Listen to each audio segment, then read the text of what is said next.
Tem Vossa Excelência a palavra. Eu vou solicitar aos deputados que os apartes fiquem para a parte final do pronunciamento de Vossa Excelência. Eu agradeço, deputado Gilberto Nascimento, e até fazer esse pedido para que, ao me franquear a palavra, que os novos deputados compreendam, são 4 anos esperando para falar aqui e tem muita coisa entalada no peito para falar. Vou agradecer aos deputados se puderem compreender isso. Senhor deputado, presidente em exercício Gilberto Nascimento, a quem muito me orgulha de estar presidindo essa sessão essa... E acabou o som, voltou o som. Pronto. Tem como voltar o som de novo para começar de novo direitinho, porque deu umas picotadas aí. Deputado Marco Feliciano, Vossa Excelência pode recomeçar, eu volto o tempo ali de Vossa Excelência, sem muito problema. Obrigado. O Brasil todo que nos assiste agora através da TV Câmara tem aqui ao microfone o deputado Marco Feliciano. Falo em terceira pessoa, porque nesses últimos 5 anos dentro da nação brasileira, eu tenho representado não apenas aqui um mandato, mas representado também um pensamento de milhares e milhares de pessoas da nossa nação. Senhor presidente Gilberto Nascimento, eu fico muito feliz de ter Vossa Excelência presidindo essa sessão, até porque hoje aqui nesse plenário se encontram 2 pessoas que fazem parte da minha história política junto à nação brasileira. Um deles é o Dr. Bauer, que está aqui à minha esquerda e filma esse momento, porque é o meu mentor intelectual e político, e o segundo é Vossa Excelência, que me trouxe ao partido do PSC numa tarde tão linda, onde assinei a ficha dentro de um restaurante. Então, as 2 pessoas que são culpadas, entre aspas, por eu estar na política, estão aqui nesse plenário. Então, Vossas Excelências, Vossas Senhorias, serão testemunha do pronunciamento que aqui eu faço. Nesses últimos 5 anos, como deputado federal pela nação brasileira, eleito e muito bem reeleito, a soma dos 2 mandatos são 600 mil votos, 600 mil votos no estado talvez mais pulsante da nação brasileira, que é o estado de São Paulo, ao qual eu represento com muito orgulho, por ser um estado inovador, por ser um estado conservador em valores, por ser um estado que tanto representa para a nação brasileira. Queridos que hoje nos assistem pela TV Câmara, amigos que estão aí pela mídia social, porque eu fiz uma divulgação plena, o que eu quero falar nessa tarde para todo o Brasil é que o nosso país passa por um momento talvez dos mais difíceis de toda a sua história. Não é nada inovador falar isso, mas eu queria aqui falar sobre motivos que levaram a nossa nação a cair nesse descrédito, a cair nesse marasmo, a cair dentro desse poço sem fundo que aparentemente parece não haver luz. Eu disse aparentemente, porque enquanto muitas pessoas gritam crise pelo mundo, eu tenho fé para gritar Cristo para o nosso país, para o nosso Brasil. Eu sei que quantas vezes eu falo sobre a Bíblia, eu falo sobre Cristo nesse parlamento, sou muitas vezes achovalhado, achincalhado, até por companheiros que têm um pensamento contrário, pensamento esse que eu respeito, nunca faltei com respeito a nenhum dos parlamentares, mas eles se esquecem de como é o nosso país, se esquecem principalmente como é o nosso regimento interno. O artigo 79 do Regimento Interno da Câmara dos Deputados, no seu parágrafo 1º, diz que a Bíblia Sagrada deve ficar aberta ao lado direito do presidente da Câmara, podendo fazer uso dela qualquer parlamentar que quiser. Isso está no nosso regimento interno. Também está na nossa Constituição Federal o início da ordem do dia, onde ela foi promulgada pela bênção de Deus, ou seja, a nação brasileira, embora seja uma nação laica, e que ninguém confunda laico com laicismo, o Estado laico é o Estado mais lindo que pode haver, porque ele dá direito e liberdade a todas as pessoas de expressarem o seu pensamento e exercerem a sua fé dentro da sua religião. Diferente do Estado laicista. O Estado laicista é ateu, o Estado laicista é anticristo, é antirreligião. Nós não vivemos no Estado laicista, presidente, nós vivemos no Estado laico. E no Estado laico de direito, onde todas as pessoas podem promulgar a sua fé, eu falo nesse momento aqui, se não no nome de todos, mas no nome de quase 88% da população brasileira que tem a mesma fé no mesmo Deus que eu, que é em Cristo Jesus, o nosso Senhor. Cristo esse, que se a Câmara pudesse filmar acima de Vossa Excelência, temos aqui uma imagem dele, crucificado em uma cruz. Eu sei que muitas pessoas amam a cruz vazia, outros amam a cruz preenchida, mas de todas as formas, todos amam esse Cristo. E eu queria aqui falar sobre um episódio bíblico, deputado Gilberto Nascimento. A Bíblia que está à sua direita aí, nessa mesa que tanto nos representa, tem no primeiro livro do profeta Samuel e no segundo livro do profeta Samuel, uma das histórias mais terríveis da humanidade.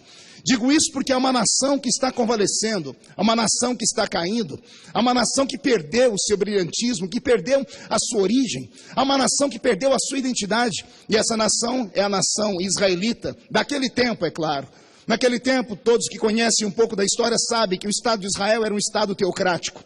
Era um Estado onde Deus era a luz que os guiava. Deus era o legislador que dava a eles as suas leis. Deus era a inspiração daquele povo. Foi ele que disse a Abraão, o pai, não apenas do judaísmo, mas também do cristianismo e do islamismo, que ele daria a ele tantos filhos que preencheriam todos os quadrantes da terra. As 3 maiores religiões do mundo estão embasadas em Abraão. E é desse povo judeu que nós, aqui do Ocidente, principalmente no Brasil, herdamos a cultura judaico-cristã, carregada do seu moralismo, carregada da sua boa fé, carregada dos seus bons costumes. Ora, nós sabemos que o nosso Ocidente não nasceu por acaso. Ele também é embasado na filosofia dos gregos, é também embasado no direito dos romanos e também no moral judaico-cristão. Isso fez a performance de toda a nossa nação. Uma nação nascida à sombra de uma cruz. Uma nação que teve como seus principais pais homens que olhavam para o céu e não viam apenas átomos que ficam passeando pelo ermo. Viam a glória de um ser eterno que é invisível. Se é invisível, deputado, como o senhor pode provar a existência dele? Ora, não posso provar a existência dele como não posso provar a existência do vento, a não ser que, mesmo não vendo o vento, eu sinto a presença do vento. Não vejo Deus, mas sinto a presença dele. Aliás, vejo Deus sim. Vejo Deus quando vejo homens e mulheres virem para este parlamento com bons pensamentos, pessoas que não se corrompem, pessoas que deixam a sua família, que deixam o seu dia a dia para pensar em um futuro melhor, mesmo sabendo que a nossa instituição passa pela pior crise de toda a sua história, onde ser um deputado federal ou qualquer agente público andar pelas ruas parece ser até demérito, porque as pessoas nos perseguem, as pessoas nos xingam, querem nos jogar pedra. Eu quero que toda a nação entenda que nem todos são iguais a todos. Existem sim, e um bom número de homens e mulheres que pensam numa nação melhor, e essas pessoas estão aqui. E eu queria mandar um recado principalmente para esses parlamentares que estão aqui no seu primeiro mandato. Queria aqui dar um conselho, se é que um deputado que está no seu segundo mandato pode dar um conselho. O conselho que eu daria a você é essa: seja um político diferente, companheiro. Não seja mais um Maria vai com as outras. Não chute com os 2 pés. Não faça o malabarismo, porque foi todo o malabarismo político que nos jogou onde nós estamos agora. O que falta na nação brasileira não são políticos. O que falta na nação brasileira são pensadores políticos, são estadistas. Qual seria a diferença do estadista e do político, deputado? O político, ele sacrifica o futuro pelo momento, por uma quinquilharia, por algumas moedas jogadas às traças. O político, às vezes, sacrifica a sua popularidade no momento por ver um futuro melhor para os seus filhos e para os seus netos. Foi isso que aconteceu comigo aqui em 2013. Quando em 2013, nesta Câmara, fui eleito genuinamente pelo colegiado como presidente da Comissão de Direitos Humanos, e haja visto, foi uma das melhores e maiores administrações da Comissão de Direitos Humanos da história dessa casa. Em 20 anos de existência da Comissão de Direitos Humanos dessa casa, haviam redutos dessa sociedade que estavam abandonadas, e nós conseguimos trazê-los para os bancos da Comissão de Direitos Humanos, onde houve muita emoção, porque se há um lugar de se ter emoção nessa casa, é na Comissão de Direitos Humanos. Quando ouvimos os índios, quando ouvimos os quilombolas, quando ouvimos as crianças que sofrem com assédio de pedófilos, quando ouvimos mulheres que são espancadas, quando ouvimos pessoas do setor público que sofrem com uma série de achincalhamentos por causa do assédio moral. Mas isso nunca foi divulgado, tampouco pela imprensa, e muito menos pela imprensa dessa casa. Imprensa essa que aqui dentro, e em cima dessa tribuna, e muitas vezes na presidência da nossa casa, fui fazer reclamações, porque parece que existem pessoas que são segmentadas ideologicamente, mesmo dentro dessa casa, que só publicam aquilo que acham que é o certo, que acham que é devido. Venho aqui mais uma vez dizer aos nobres deputados que estão iniciando o seu mandato: não tenham medo de defender as suas bandeiras, sejam elas quais forem. Cito aqui um grande pensador, Voltaire. Foi ele quem disse assim, ou pelo menos atribui essa frase a ele. Há quem diga que foi uma senhora quem disse: posso não concordar com nada do que você diz, mas eu vou lutar para que você tenha o direito de dizê-las e ninguém te interrompê-la. Isso aqui é uma democracia, não é uma ditadura. Numa ditadura as pessoas não podem expressar o seu pensamento, ainda que esse pensamento seja contrário das pessoas. Só eu, minha casa, meus amigos e as igrejas que pastoreio sabemos o que passamos esses últimos anos. O que passamos nesses últimos anos por causa de um grupo que são segmentados em ONGs, que são abastecidos com dinheiro do cofre público, que mandaram as suas pessoas para frente da minha casa, para frente das minhas igrejas.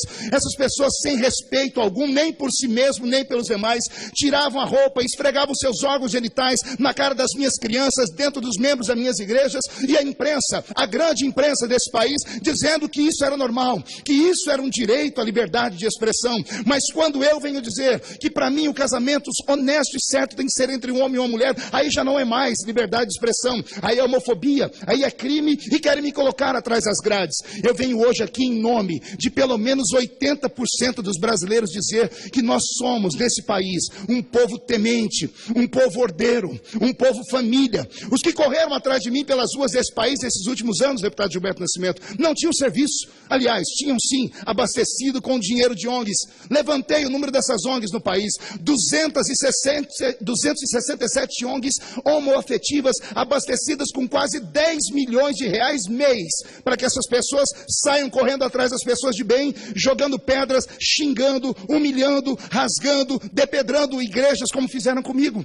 Se pegassem esse dinheiro e aplicassem para o bem comum do cidadão, seja ele hétero ou homossexual, eu aplaudiria. Se usassem esse dinheiro, por exemplo, para salvaguardar uma intensa gama da nossa juventude que se perde com o vírus da AIDS, e haja aqui que eu vou dizer que a maioria deles, a grande maioria, e isso não sou eu que digo, o Correio Brasiliense fez uma página sobre isso. O Correio Brasiliense diz que a grande maioria, ou seja, o grupo ainda mais atingido de maior risco com AIDS nesse país é o movimento homoafetivo. E por que não se fala mais em AIDS? Falei com alguns líderes deles e sabe o que me disseram? Isso é demérito para nós. Toda vez que se fala em AIDS, se lembra do nosso grupo. E por causa disso usam esses dinheiros, sabe Deus para quê?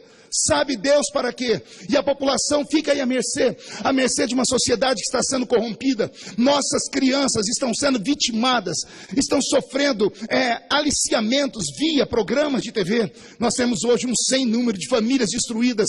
Tudo que entra dentro do lar do brasileiro, através das suas novelas, ou é parte de coisas ruins para o próprio seio, para o âmago da sociedade, como família, como o adultério. Ensinam-se as pessoas a traírem as suas famílias, ensinam as nossas crianças a serem erotizadas precocemente. Depois vem perguntar por que o nosso país está assim. Cristo, quando esteve nessa terra, disse sobre as crianças: deixai vir a mim os pequeninos, porque deles é o reino de Deus. Foi o sábio Salomão quem disse: ensina a criança no caminho que deve andar, e quando crescer não vai se desviar dele. Eu não consigo me lembrar da minha infância, mesmo sendo um menino pobre, um menino que morava com 12 pessoas dentro de 2 cômodos. Não tenho na minha memória uma lembrança de na escola eu ofendendo um dos meus professores, a quem eu chamava de mestre. Não consigo me lembrar na minha infância um menino dentro da classe de aula fumar um cigarro, diferente de hoje, que as crianças têm, acabam saindo agarradas das suas classes de aulas, ou por policiais, ou por pessoas que vêm cuidar delas, porque tem overdose dentro das suas classes. Vivemos num mundo perdido, um mundo muito parecido com aquele de Samuel, como eu disse aqui no início. Foi nesse período que a nação elegeu para si um rei. E esse rei que tomou conta da nação era exatamente o que eles queriam. Era um homem belo, era um homem alto, era um homem que falava bem. Seu nome era o grande e poderoso rei Saul. Quando Saul assumiu a tribuna de Israel e começou a reinar, por uns anos até que fez bem, exatamente como esse governo que aí está. Por uns anos fizeram tudo de bem, deram a resposta que a sociedade queria, trouxeram de forma milagrosa e mágica a condições das pessoas adquirirem os seus bens. Pois bem, passaram-se o tempo. Hoje os brasileiros têm carro, mas também têm o seu nome lá no SPC. Hoje os brasileiros têm o seu veículo, mas não têm condições de comprar o combustível. Combustível esse que nós temos condições de fabricar aqui, mas aqui é infinitamente mais caro do que em qualquer outra parte do mundo. Vivemos uma sociedade completamente deturpada. O certo virou errado, o errado virou certo. O que falta no nosso meio, repito o que disse agora há pouco, são homens e mulheres de coragem. Homens e mulheres que tenham coragem de enfrentar quem quer que seja, não por você. Olho aqui para esse parlamento e só vejo adultos. Cada um de nós aqui tem a sua estrutura, ninguém mais vai mexer no nosso pensamento. Mas o que falar das nossas crianças? O que dizer dos nossos filhos? Como é que vão crescer os nossos netos? Em que país vão viver as nossas crianças? Crianças que dentro da escola estão sendo aliciadas, repito, aliciadas por um movimento pernicioso. O marxismo está impregnado nas nossas universidades, que não geram há muito tempo um intelectual, mas geram com muita facilidade revolucionários. Repito, as nossas universidades brasileiras têm levantado revolucionários. Não se levanta mais pessoas que pensem. Não há uma obra literária de peso no nosso país lançada pelos últimos 20 anos que valha ser dispensada em outras universidades federais do mundo todo. Por quê? Porque o brasileiro entrou por um funil estranho, um funil chamado comunismo, travestido de socialismo. Repito, um comunismo travestido de socialismo. Um comunismo que faz com que a sociedade entre em erupção. As classes estão revoltadas. Negros brigam contra brancos. Índios brigam com agricultores. Pobres com ricos. Proletariados com empresários. Crentes com ateus. Eu não sei que sociedade é essa que nós vivemos. O politicamente correto roubou do brasileiro a sua alegria, a sua felicidade. O povo brasileiro era mais feliz há 10, 15 anos atrás. Não havia tanta coisa ruim, onde uma pessoa brigava com outra por qualquer coisa.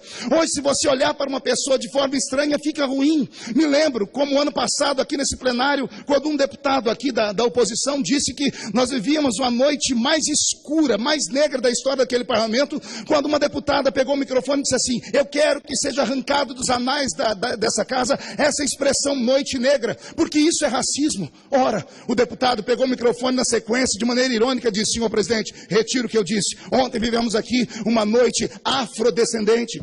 Ora, o que é que nós estamos fazendo conosco mesmos? Estamos colocando a população uns contra os outros. E pior, esses que promovem o ódio, vem dizer que eu promovo ódio. Como é que um pastor, como é que um pregador, como é que um padre, como é que alguém que devota a sua vida por alguém pode promover o ódio? Pode promover a violência? Pode promover o achincalhamento público de uma pessoa? Estamos vivendo um pensamento e um tempo de maneira estranha. Nossos adolescentes estão idiotizados pela internet. Repito, nossos filhos estão idiotizados pela internet. Tudo que acredito está escrito em 149 caracteres.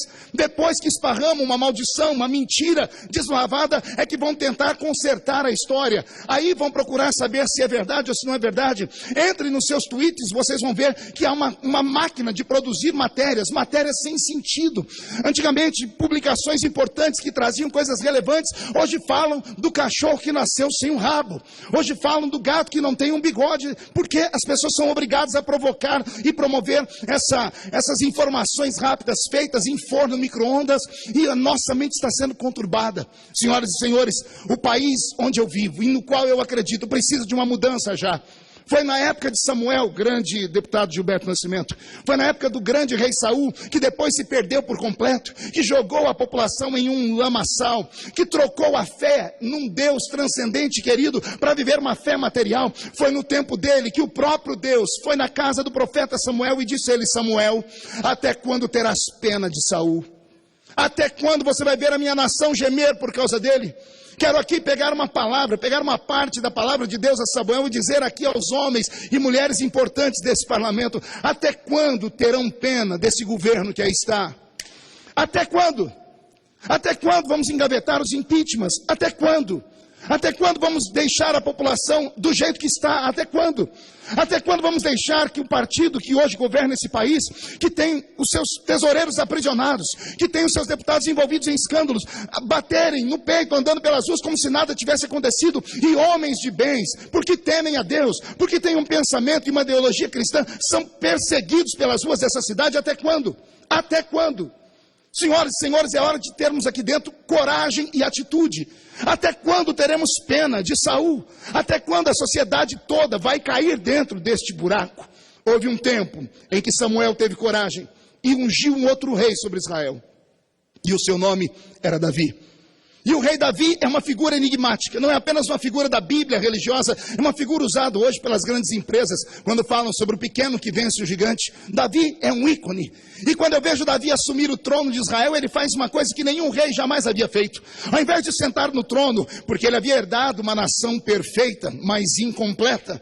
A nação perfeita de Davi tinha tronos, súditos, armamento bélico. A nação perfeita de Davi tinha latifúndios. A nação perfeita que Davi havia adquirido tinha de tudo. Só faltava uma coisa que só o coração de um homem sensível e temente poderia perceber. Foi Davi que, ao entrar dentro da nação, fazer um pregão, percebeu que as pessoas não tinham mais esperança, não tinham mais fé. As pessoas precisavam voltar a acreditar naquele Deus que havia falado de cima da nuvem. E é Davi que vai vai até o exército do inimigo, os filisteus, e toma de volta a Arca da Aliança. Quando a Arca da Aliança volta para Israel, não volta apenas uma caixa de madeira pintada de ouro. Quem conhece a Bíblia sabe que dentro daquela arca tinham 3 objetos. Um vaso de ouro com maná. Dentro daquela arca também tinha a tábua de pedra escrita pelo dedo do próprio Deus. Também tinha dentro daquela arca, talvez uma das coisas mais importantes, que era a flor que havia florescido, a vara que havia florescido no deserto pela chamada de Arão. Ora, dentro daquela arca havia uma tábua de pedra escrita pelos dedos de Deus, que era chamada de Decálogo, os 10 mandamentos. E o que são os 10 mandamentos, senão as leis de Israel, o legislativo de Israel? Quando Davi trouxe de volta aquela arca, ele trouxe de volta as leis. Ele fez com que as leis fossem cumpridas. Ele trouxe de volta a esperança para aquela nação que estava conturbada. A nação viveu dias de muita alegria. As crianças podiam olhar para o céu e dizer: há um papai no céu que eu não vejo, mas eu sinto ele. Os mais velhos tinham onde se apoiar. O nosso mundo e o nosso ser não pode ser apenas capitalista. Eu sei que alguns dizem que eu só falo aqui como pastor, então vou citar aqui um pensador, Nobre Lincoln Portela. Quero citar aqui agora, nesse momento, por exemplo, Dostoiévski, o grande pensador russo, romancista russo, que no seu tempo assistiu em loco ao assassinato ou à morte e homicídio de diversos dos seus pares.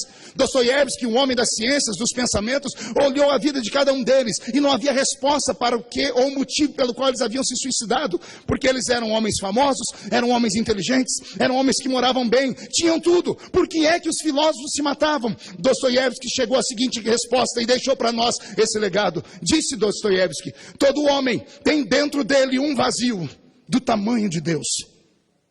Todo homem tem dentro dele um vazio do tamanho de Deus. E esse vazio que há dentro do homem, o dinheiro não supre, o sexo não supre, o poder não supre, viver no alto de um arranha-céu não supre, morar numa ilha paradisíaca não supre. Esse vazio que há dentro do homem é a presença de Deus que lhe falta. Talvez seja isso que esteja faltando no nosso país. Esteja faltando nos nossos países as velhas e antigas orações do Pai Nosso, feitas pelas nossas crianças nas escolas. Mas não, queremos ser um país moderno. Vamos seguir então o grande Estados Unidos da América, que em 1969 aboliram as orações e tiraram as Bíblias da escola. Resultado, as crianças americanas não fazem mais orações nem levam Bíblia para escolas, agora levam metralhadoras. Agora estão se drogando e se matando dentro das escolas, tudo em nome de um pseudo-progresso. Até quando vamos viver assim? Estamos no maior país cristão abaixo da linha do Equador. Vivemos num país conservador. O resultado de toda aquela perseguição de 2013, Nobre Lincoln, foi a mudança desse parlamento.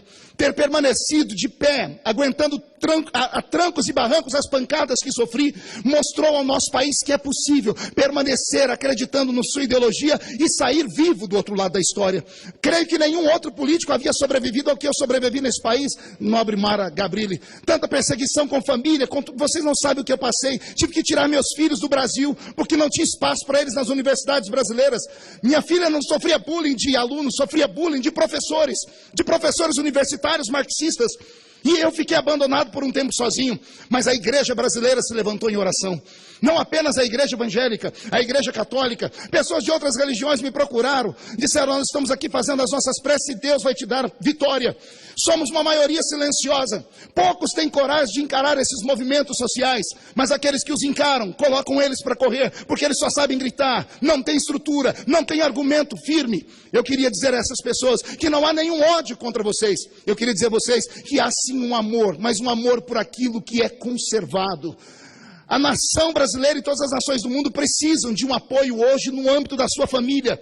E eu não falo aqui de família social, não falo de arranjos sociais. A lei que nós ditamos aqui, ela é fria. A lei fria não julga o amor, não mede o amor. A lei fria não pode falar se um homem deve amar um homem ou uma mulher, não é isso. Mas a lei que nós temos na nossa Constituição garante para a proteção do Estado que um homem e uma mulher continuem se amando para que haja o maior produto do Estado, que é o filho. No que adianta ter uma terra que brota tudo se não tem ninguém para capiná-la depois?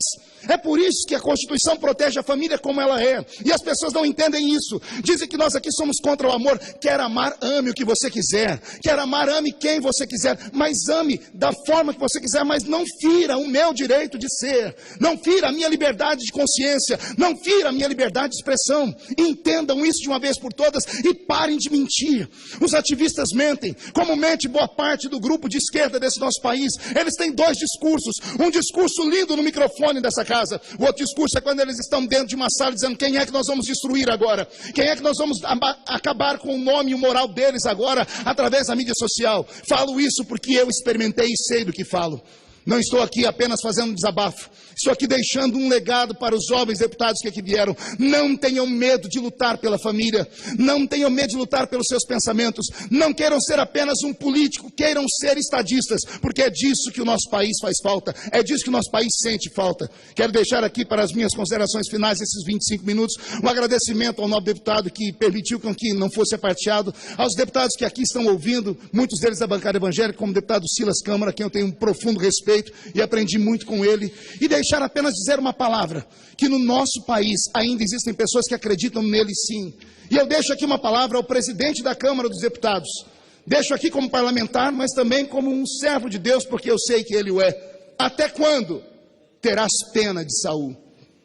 Até quando, deputado Eduardo Cunha, meu amigo, a quem eu fiz campanhas no Rio de Janeiro, tenho feito vídeos para você, as pessoas até me cobram isso, até quando vai ter pena do governo que aí está? Está na sua mão. O Brasil espera isso. Tenha uma coragem de entrar para a história, não como um vilão, não como alguém que está barganhando, mas como alguém que vai libertar essa nação, para que essa nação volte a viver, volte a respirar e volte a ter fé, ordem e progresso sempre. Viva a democracia, viva o Parlamento brasileiro e que Deus nos abençoe sempre. Muito obrigado a todos. Senhor presidente, um minuto só, senhor presidente. Ok. Depois do pronunciamento do deputado Marco Feliciano, pelos seus 25 minutos no grande expediente.